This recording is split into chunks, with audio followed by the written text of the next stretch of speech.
Doctor মহারাজ। পূর্বাশ্রমের নাম ছিল বৈকুণ্ঠনাথ মিত্র।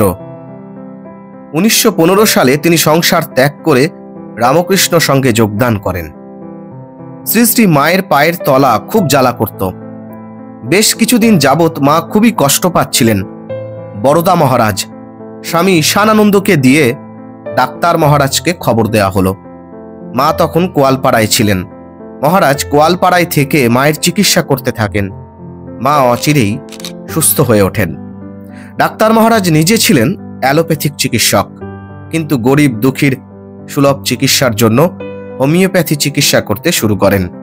কোয়ালপাড়ায় মায়ের চিকিৎসা প্রসঙ্গে জয়রামবাটির একটি প্রাচীন সন্ন্যাসী সূত্রে একটি ঘটনার সংবাদ জানা গিয়েছে।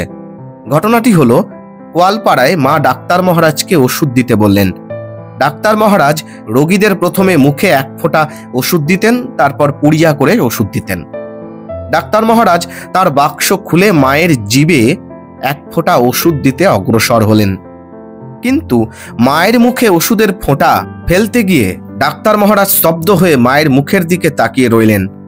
হঠাৎ মা বলে উঠলেন, কি গো বৈকুণ্ঠ, ওষুধ দাও। ডাক্তার মহারাজ চমকে উঠলেন। তার হাত কাঁপতে লাগলো। তিনি মায়ের মুখে ওষুধ না দিয়ে শিশিটিকে পুনরায় বাক্সে রেখে দিলেন। তারপর মায়ের চরণে সাষ্টাঙ্গ প্রণিপাত জানালেন। মা বললেন, কি হলো বৈকুণ্ঠ, আমায় ওষুধ দিলে না? ডাক্তার মহারাজ কম্পিত দেহে বললেন, দিচ্ছি মা। তবে মা, এ কি দেখলুম? মা কথা ঘুরিয়ে নিয়ে বললেন, বাবা, আমাশায় খুব কষ্ট পাচ্ছি, তাড়াতাড়ি ওষুধ দাও। মহারাজ ওষুধের পুড়িয়া মার হাতে দিয়ে বললেন, এখনই খেয়ে নিন।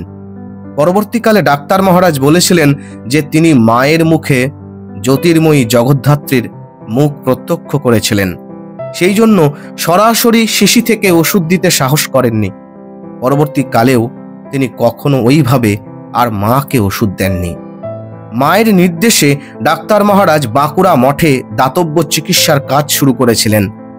মা তার পায়ের বাতের জন্য ডাক্তার মহারাজেরই ওষুধ খেতেন এবং তাতে উপশম পেতেন। মায়ের আশীর্বাদে তিনি বাঁকুড়ায় ধন্বন্তরী চিকিৎসকে পরিণত হয়েছিলেন। 1917 সাল থেকে 1965 সাল পর্যন্ত দীর্ঘকাল তিনি বাঁকুড়া মঠ ও মিশন সেবাশ্রমের অধ্যক্ষ ছিলেন।